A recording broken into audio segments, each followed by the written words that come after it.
What a waste. 2 plates, please, and the European plan. We'll talk about it straight ahead on the Use Your Head podcast.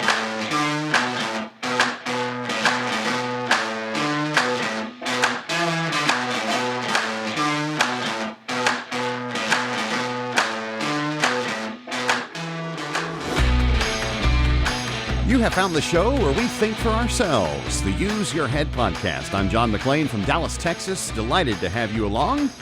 You and several other interested people who are wanting to use their heads. You know, that it occurs to me that we are often told what to think. I think that's bad. I think it's gotten so bad that a lot of people have forgotten how to think for themselves, and they're very comfortable letting someone else do it. That is a dangerous place to be, because everyone has an agenda. I have one. You have one. The media has one. Everyone has one. And that's not necessarily a bad thing. We should have convictions and have the courage thereof. But as each of us as autonomous people, we have the ability and, frankly, the responsibility to use our heads and to analyze the things of the day in our own way, based upon our life experience and the things that we believe. And so I'm going to do that with 3 topics each show. And I encourage you to do the same with these or other topics that you encounter throughout the week. It's kind of fun. Email address, john@useyourheadpodcast.com. That's always available to you anytime you want to share anything at all. Do want to make a couple of programming notes as we enter into the late spring and early summer. Busy time. I will tell you, and again, I don't want to, lower the boom or anything, but I am making plans to transition away from the podcast in the coming weeks. Here's why. As life often does, things change. Life is fluid, and that's part of what makes life fun and exciting. I have taken on additional responsibilities and things where we're doing the podcast is becoming more and more difficult, despite the fact that I adore doing it. There are other things that, frankly, keep pushing it to the back, and it's not receiving the attention it needs. Here's the other thing. It's not growing like I'd hoped. And in order to do that, I would have to spend money, because just like anything else, if you want to advertise, it costs money, and that's fair. It should cost money. But I don't really have or want to use the funds that I do have for that purpose. It's just not something that's a priority right now. I will say this. I do plan to return to the podcast sphere in some way, shape, or form in the future. I don't know when and I don't know how. But I will be doing that. One thing that I will mention to you is that my YouTube channel, which is called The Guitar Foster Parent, has been idle and on hiatus and gathering dust for way too long. And that is something that I have invested in, and I do want to continue to pursue. And frankly, this podcast is probably going to have to fall on the sword to help make that happen. And a number of other things. As I've shared with you, I am in seminary right now. I have a lot of ministry things going on that are important to me. And not that this isn't important, and I want to emphasize that. This podcast is loads of fun. I think it's valuable, certainly is to me, and I hope it is to you and those of you that have been listening. But, and again, this is not the last episode. There'll be some more coming up, but I'll let you know more about how we'll be transitioning out of the podcast in the coming weeks. I know, that's a Debbie Downer kind of thing. Womp womp. But it's just one of those things, life is what it is. It's great. I watched Tombstone, that great movie, the other day, and reminded once again what a brilliant actor Val Kilmer was. May he rest in peace. But that wonderful and poignant scene at the end where Doc Holliday dies and he's laying in the bed, and Wyatt Earp is grieving for his friend because he knows he's in his final hours of life, and they really have a true brotherly love one to another. That's depicted very well by Val Kilmer and Kurt Russell in the film. And there's something that Doc Holliday says, and I'm not going to claim that Doc Holliday is some kind of philosophical master, but he was an educated man. He was brutal, yes, and had a lot of moral failings, yes. But Holliday was very educated, and that also comes through in the movie. And when Kurt Russell, who plays Wyatt Earp, says, all I ever wanted, and I'm paraphrasing, but he says, all I ever wanted was a normal life. That's all he ever wanted. And Holliday says, there's no such thing as a normal life. There's just life.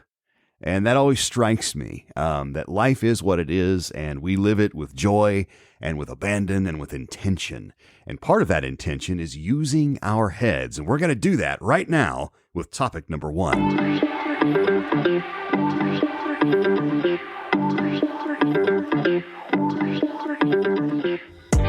Since podcasts are a sight gag, or not a sight gag, they're a sound gag, you can't see my notes, but I put "what a waste" with a question mark.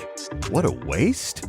And that's because I'm not sure how to analyze this. I found an article at the New York Post in their tech section. It says Gen Z grads say their college degrees were a waste of time and money as AI infiltrates the workplace. This is written by Marissa Matoso for the tech section in the New York Post. Here is what she says. 4 years of classes, thousands of dollars in tuition, and one freshly minted diploma, all to be outdone by a chatbot. As artificial intelligence floods the workplace, nearly half of Gen Z job seekers say their degrees have already been made obsolete by the rise of generative AI tools like ChatGPT, and they're wondering why they even bothered hitting the books in the first place. It's a waste of time and money, according to respondents to a new Indeed report, which found 49% of Gen Z job hunters think their college education has lost value in the job market thanks to AI. Only about 1/3 of millennials feel the same way, and just 1 in 5 boomers have similar regrets, as CIO Dive reports. The tech tide isn't turning anytime soon. Businesses are adopting AI faster than you can say resume rewrite. And young workers, especially fresh out of college grads, are feeling the squeeze most. Indeed's new report, conducted by Harris Poll and based on responses from 772 U.S. workers and job seekers with at least an associate's degree, reveals a generational divide in career confidence. Younger applicants are far more likely than their older counterparts to feel that AI has rendered their skills and schooling useless. Even worse, college degrees are rapidly losing priority in job listings. With companies increasingly dropping the 4-year requirement, half of Gen Z now say college was a poor investment altogether. Every job currently posted on Indeed's job board will likely experience some level of exposure to generative AI and the changes it represents. Indeed's senior talent strategy advisor Lindsay Fagan warned readers in an email to CIO Dive. And employers aren't just looking for folks with fancy paper. They're looking for people who know how to work with the machines. For any organization to succeed with AI, every single employee needs to have a basic understanding of AI and how their company uses it, said Fagan. Leaders play a crucial role in this shift by assessing their teams, listening to individual needs, and supporting their development. The pressure to adapt is real. From entry-level roles to the C-suite, AI is transforming not just how people work, but what they work on, how they're paid, and even who gets hired. All right, we'll stop there with the article. There's more. Look, when I use my head on this, this is something that we knew was going to happen. Okay, and let me say first, we all have our feelings about AI, and I've talked ad nauseum about it, and you're probably sick of hearing about it. But the thing is, it's so widespread, it's impacting everybody. And the genie is out of the bottle, and we need to understand that. I mean, yes, do I wish that we could go back and not have this stuff? Yeah, in general, I do. Yes, there are benefits of it, but I think that the cons outweigh the pros. That's my opinion. You may have a different one, and that's totally fine. But when I used my head on this, something occurred to me that I've thought about a lot in my own life and career. And I am a college graduate. I have a bachelor's degree, and I am in grad school now in seminary. I believe in education. Education is a good thing, but college has more benefits than just job or career training. And this was something that I realized while I was in undergrad, because I always thought, and it was drilled into me, that college is where you go to prepare for a career so you can make a living. I mean, that's what we were taught. And I'm not sure if kids today are taught that, but I was. When I grew up in the 1980s, I was taught that you go to college to get a good job, have a good career so you can buy a home and provide for your family. I mean, and have a better life, right? But what I discovered as I went through, especially toward finishing my degree and the multiple major changes and college changes I made along the way, I realized that college really isn't for that, at least not anymore. In fact, I would argue that college isn't really best suited for job training or career training anyway. What it really does, and there is some of that, I'm not saying that you don't learn how to do things, but really what college does most and does best, I think, and I think it's always been this way, it rounds us. It's supposed to teach us things like discipline and critical thinking skills. And when you get out of college and you go out on the job market, I think what a lot of people are seeing, and I saw this as a Gen Xer, is that when it comes down to it, having that degree might get you in the door for the interview, but what they really want to know is what can you do? And are you teachable? Do you have discipline? Can you be responsible and mature so that we can depend upon you for important things, to represent our firm, our business, or whatever? And you don't really, you learn discipline and critical thinking skills in college, but you don't really learn the meat and potatoes of how to do stuff. And the irony is, in this modern information age economy that we're living in, you really have to know how to do stuff. And yes, AI bots are taking over a lot of so-called menial tasks, which free humans to do other things. But some of the things these AI bots are doing, especially the generative kind, are also taking on some of the non-menial tasks that once only humans could do.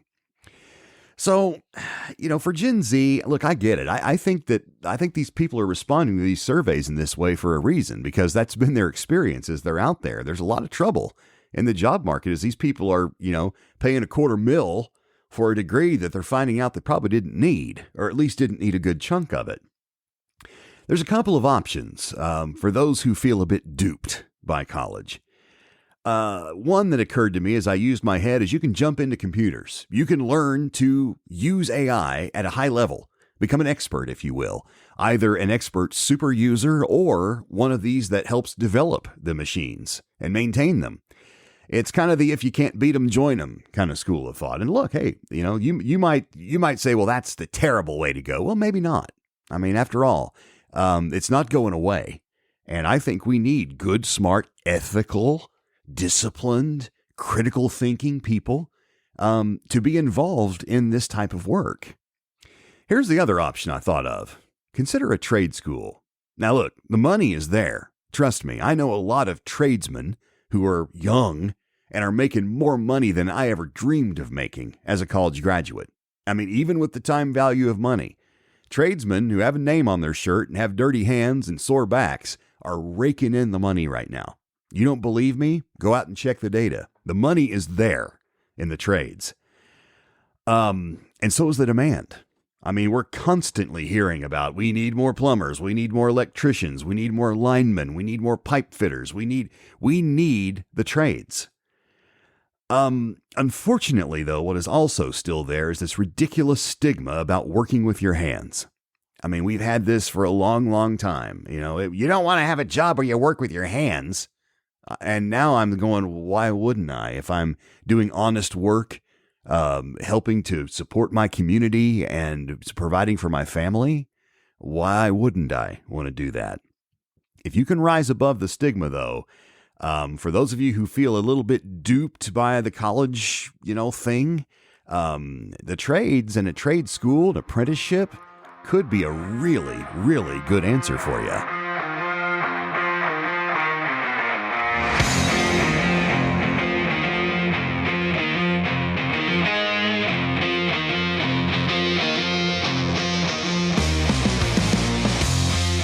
This is the Use Your Head podcast into late April. I'm John McLean, delighted to have you along as we think critically about what we see in the news. I found this on Yahoo Life.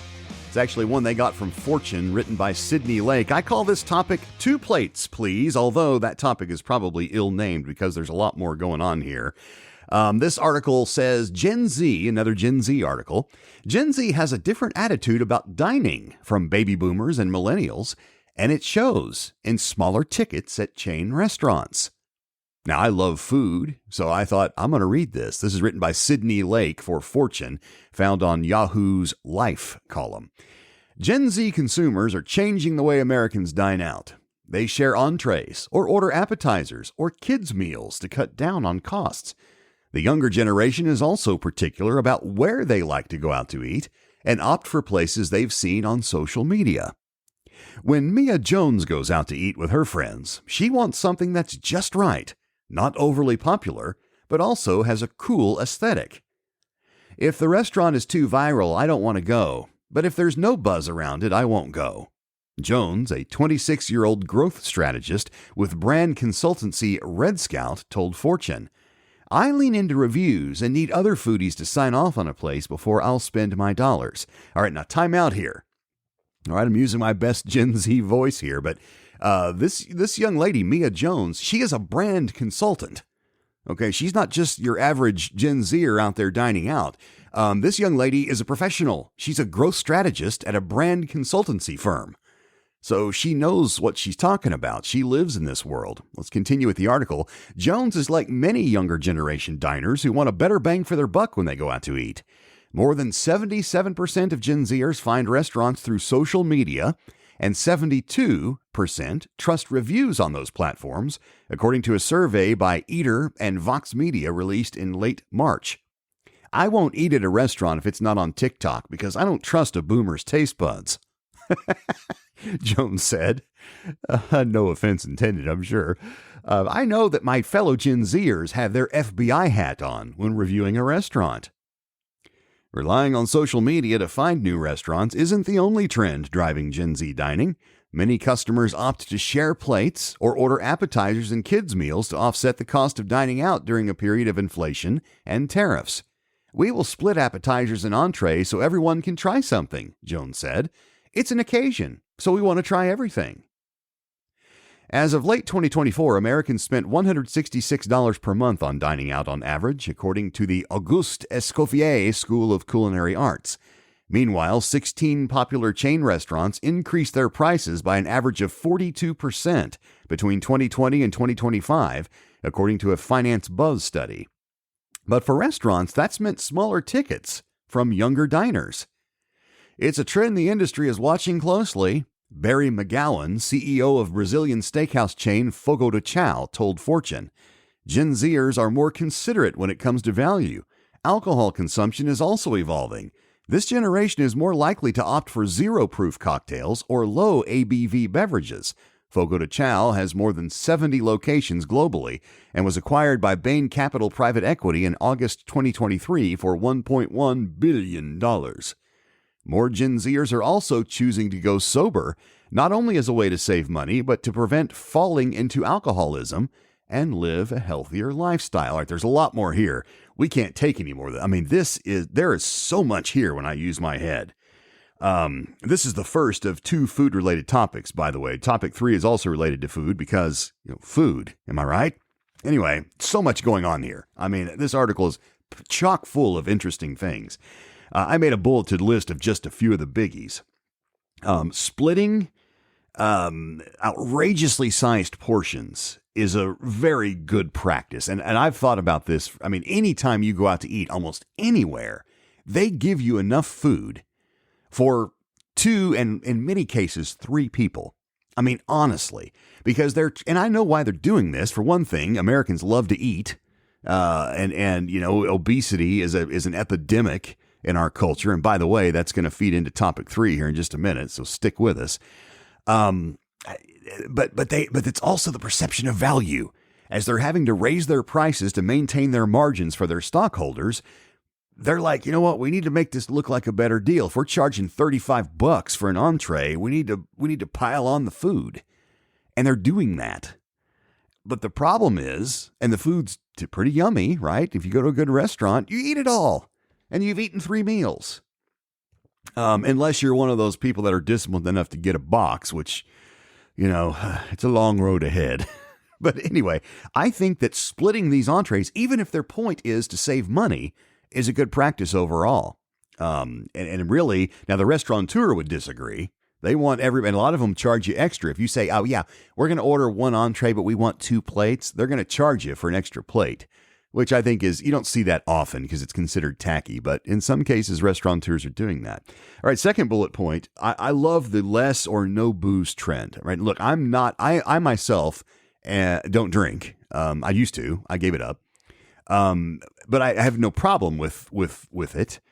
But I think that I mean, look, most of these cocktails, especially these boutique ones, are loaded with sugar. They're very expensive, and they're tasty and don't taste like cocktails, so you have a tendency to drink too much of them. And so a lot of Gen Zers are going, we're going to get the mocktail, which, again, still has tons of sugar.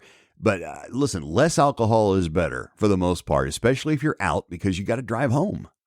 And so it just removes the whole designated driver. I just think the less and no booze is good. And again, their motivation is, yes, saving money, but also for a healthier lifestyle. Gen Zers are kind of conscious about that. And I think that's a good thing. Way to go, Gen Zer. I think that's great. There's one thing, however, that I think, and this isn't specifically mentioned, I think it's kind of leaned into in the article, is the less socialization. I think that's bad. And again, this is another one of those terrible things that happened during COVID. It's the aftermath that we're living with. One of the consequences of being sucked in to this whole COVID thing. I think I like the idea that Gen Zers, I mean, what did this young lady say? She says it's an occasion when we go out. It's an occasion. We want to try everything. So they're sharing. I think that's great because good quality socialization often happens around what? The table, right? We need to reconnect with that. And so I'm high-fiving Gen Z on this. Now, look, I will say that much of these things that they're saying, like I won't eat at a restaurant if it's not on TikTok because I don't trust a boomer's taste buds. We're like, oh, I know. What's wrong with my taste buds? Look, it sounds strange to us, and it might not make sense to us. But the motivations behind a lot of this new thinking, and the restaurant industry will have to adapt and adjust, and they will, because that's what people do. I think that there's a method to this, quote, madness. And I think, look, as strange as some of these things are, I mean, I won't eat at a restaurant if it's not on TikTok. All right, you know what? You do you. I don't even look at ratings. If something looks good, I try it. It's that simple. I don't. But at the same time, look, this is how these folks live, and they're changing the industry. And I think a lot of their motivations, quite frankly, are pretty darn good. And I think that this might be one of those occasions where we might, dare I say, want to listen to the young folks.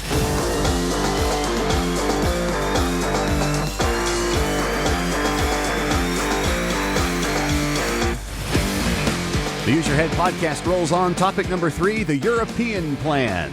This is a really interesting article. This is from the Daily Mail over in the UK, written by Sadie Whitelocks. She says, I ate, drank, and didn't gym for a year in Europe and still got fitter. What happened to my body shocked me. Now, this is not Sadie writing in the first person. She's written the title in the first person, but this article is about a gentleman named David Allister.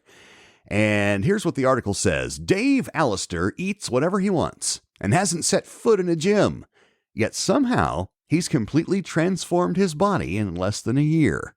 All right, time out. That's a great first line to the article because you're going, oh, come on. It's another one of these silly diet things. But you got to read on to find out what it's about. Back to the article. The only thing that changed? He moved from the U.S. to Europe, where he credits the shift in lifestyle and better food quality for his dramatic results. Striking before and after photos of the 33-year-old show a clear difference. His pot belly is gone, replaced by a defined chest, sculpted obliques, and a healthy glow. But it's not just about appearances. Dave says blood tests back it up. Before leaving America, his cholesterol levels were flagged as elevated. 8 months into his European life, new tests revealed his numbers had not only dropped, but hit optimal levels. Dave, who previously lived in Reno, Nevada, claims he made zero conscious effort to lose weight or get fit. He insists he didn't overhaul his diet or start working out. In fact, he leaned in even harder to indulgence. When I arrived in Europe, I didn't follow any diet plans, he said. I drank copious amounts of wine and beer and ate all the local delicacies wherever I went. I wasn't about to pass up the pain au chocolat in Paris or the duck and dumplings in Prague.